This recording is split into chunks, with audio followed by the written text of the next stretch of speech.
The babies are asleep and I literally have so much work to do. It just dawned on me that the end of July is in 6 weeks. That is not a lot of time to publish an entire romantasy novel. That's why over the next 6 weeks, we are going to be as diligent as a queen and get a lot of work done. Today, I have 2 scenes that I need to write, which will probably be about 5,000 words. So the real challenge today is to see whether or not I can write 5,000 words in one day as a mom of twins with ADHD. So I'm sure I won't get distracted. And one of these scenes is the harmonious dance. And because of the way that harmonious dance works in my novel, I'm actually going to give you a general breakdown of what political intrigue is. I am so excited to write it. So I like to keep a tidy space because it really helps me to focus and eliminate distractions, which as someone with ADHD, it is just so hard to actually sit down and focus without really losing track of things. So I wrote my novel in 1 month last year. I really wanted to challenge myself to just get it done and not care about how good it was or what the first draft was like. And if you're trying to figure out how to write your own first draft, then my biggest piece of advice to you is to stay away from perfectionism. By giving myself a deadline, I had to force myself to think about the plot and just write the main plot points.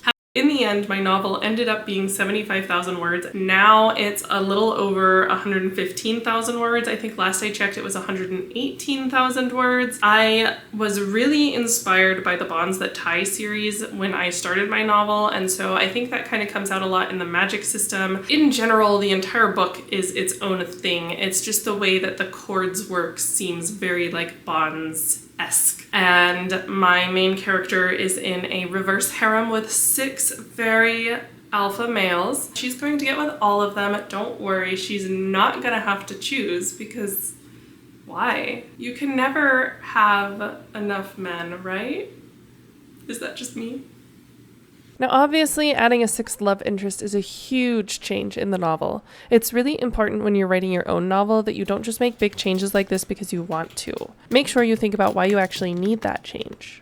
I made a different outline for each of the books. So when I outlined the original novel, I made an outline for the entire novel as a whole, and then I made one outline for each of the 6 books in the series. And so when I started the first book, I actually had 7 outlines, and the general structure of the overall plot, the capital P plot, has actually remained the same, but the way that it's actually going to turn out in the story is completely different. It's okay if you don't have everything figured out right at the beginning. I certainly didn't. As a writer with ADHD, it's really important that I focus.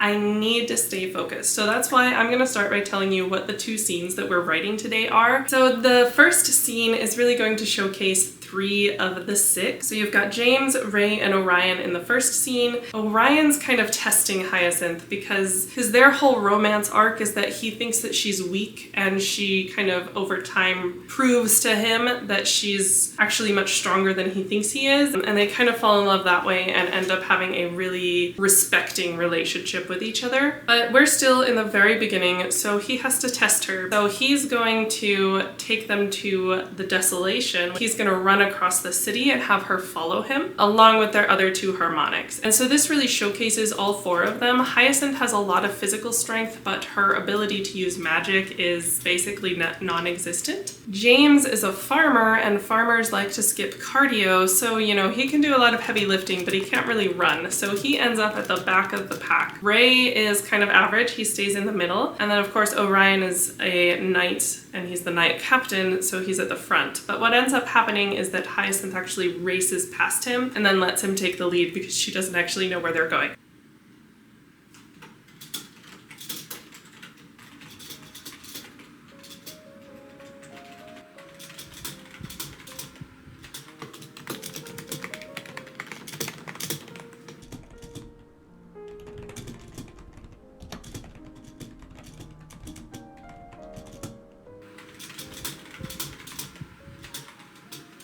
Right, so I had to take a little break because one of my twins was screaming. She woke up during her nap. She's always been the one that has a little bit of trouble sleeping, so I just went and put her back to sleep. She's going back to sleep now. And I thought this would be a great place to check in. So we are at 560 words in the first scene, and it's 2:30 now, so I'm gonna try to drink some of this coffee. I'm a little worried. I think it's gonna make me kind of wired. I feel a little wired already. I probably haven't had enough water. Do you get that? Do you ever forget to drink water and just drink coffee instead? I love coffee. So we're going to drink this coffee before 3 o'clock runs around, because if I drink it after 3 o'clock, and if it's in the cup, I'm going to drink it after 3 o'clock. That's just how it works. Then I won't be able to get to bed on time.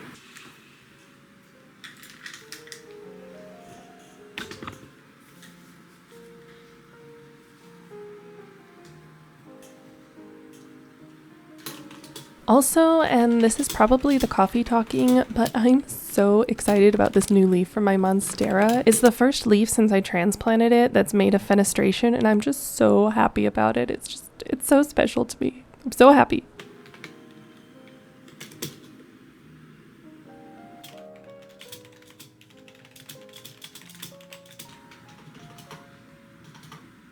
And it is 3:25, so it took me an hour and a half to finish that scene, and we are sitting at just over 2,300 words. So we are actually doing great. I think now is a good time to take a break. The babies are probably going to be waking up pretty soon, and I don't want to use up all of my energy right now, because then I won't have any energy to write this evening when the babies have gone to bed. I feel pretty good about the scene, but I don't like the way that I ended it, and I kind of do this a lot, but I've been noticing in the books that I've been reading recently that even the professional writers do it, where they just kind of jump to whatever the next thing in the sequence is. So to me, it feels kind of awkward, because I really want to just transition smoothly, but it is kind of boring to read. So if you're struggling with hallway scenes, or going back to the first place, or just like generalized transitions, then it's really important to ask yourself, is this relevant to the plot?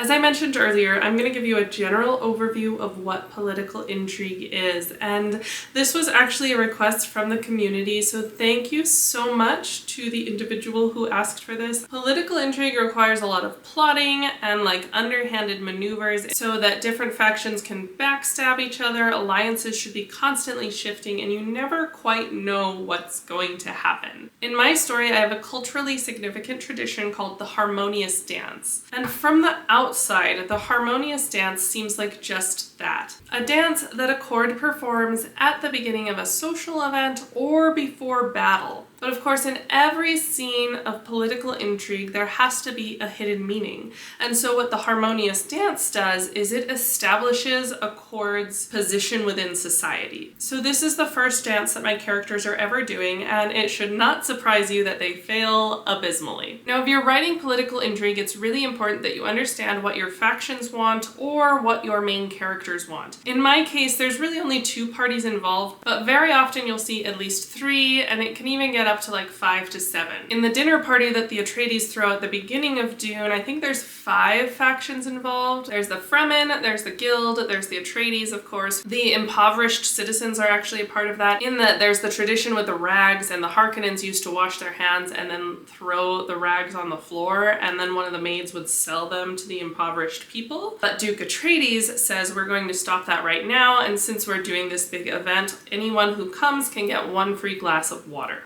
So it's really important that you know by the end of the event how different factions' power levels have shifted. One of my key mantras when I'm writing is to start from the end. So you need to know the end of your story in advance, you need to know how a scene is going to end, you need to know what's going to change for your characters and for your plot. So for the harmonious dance, since it ends abysmally, there's going to be a pretty dramatic shift. And as a result of that shift, society is going to start taking sides between whether or not they support the 7th or whether or not they are concerned that the 7th chord is going to become discordant and ultimately cause strife in the world. Once I've established how it's going to end, I want to know how it's going to start. So it starts off pretty rocky already because Hyacinth doesn't know how to dance, and she's telling her chord that she doesn't know how to dance for the first time, right before the event. Furthermore, their chord is a chord of 7, but they actually only have 6 members of their chord present, so of course they can't dance at their maximum power level anyway.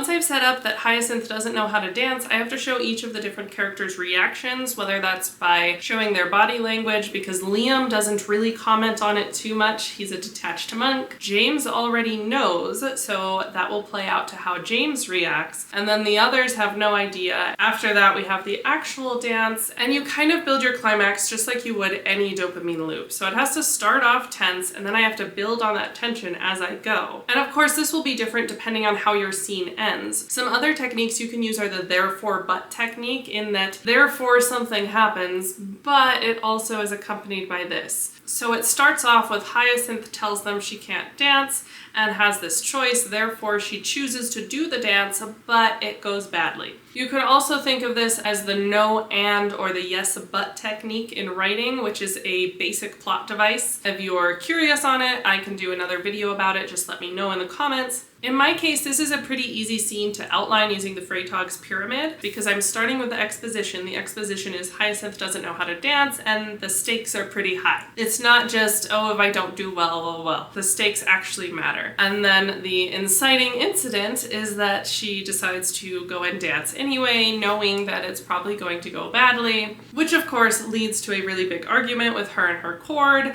and people take sides. Ray and James almost get into a fight, but thankfully Orion is there to break them up. They've already had one fight by this point, by the way.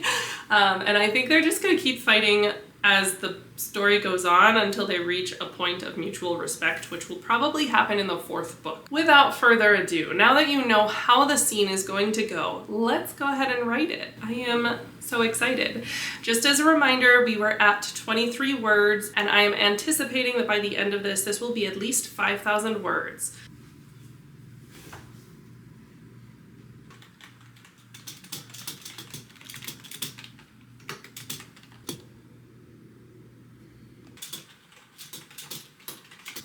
I have 30 minutes until bedtime, and I don't even think I'm halfway done. They haven't even started dancing yet. I mean, we gotta get into focus mode here. I'm so distracted. Okay, I'm just gonna put my headphones on, and we are going to kill it.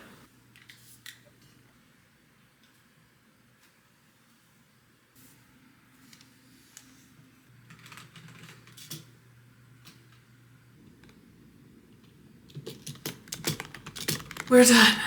I finished the scene, and I probably should have stopped midway because it is 10:54 and I was supposed to go to bed at 10, so we did not make bedtime. There were some hiccups at the beginning with my focus, and you never want to interrupt the flow state, and I just kept doing that. So it ended up keeping me here for an hour longer, but I did finally finish the second scene. I feel like it creates a lot of uncertainty in the reader, which is exactly what I wanted it to do. And so here is the grand reveal. So this scene ended up being 3,684 words, and if you combine that with the 2,300-ish from the first scene, you get math. You get math. That's what you get. 6,072 words. So we beat our word count by 1,072, which is great. Now next week, I really want to kind of challenge myself to finish the rest of the book. If you want to join me to finish writing the entire book, then definitely subscribe so you don't miss when I release that video next week. And if you still have any questions about political intrigue, then please put them in the comments so that I can respond to them in a future video. Thank you so much for watching, and I will see you next week.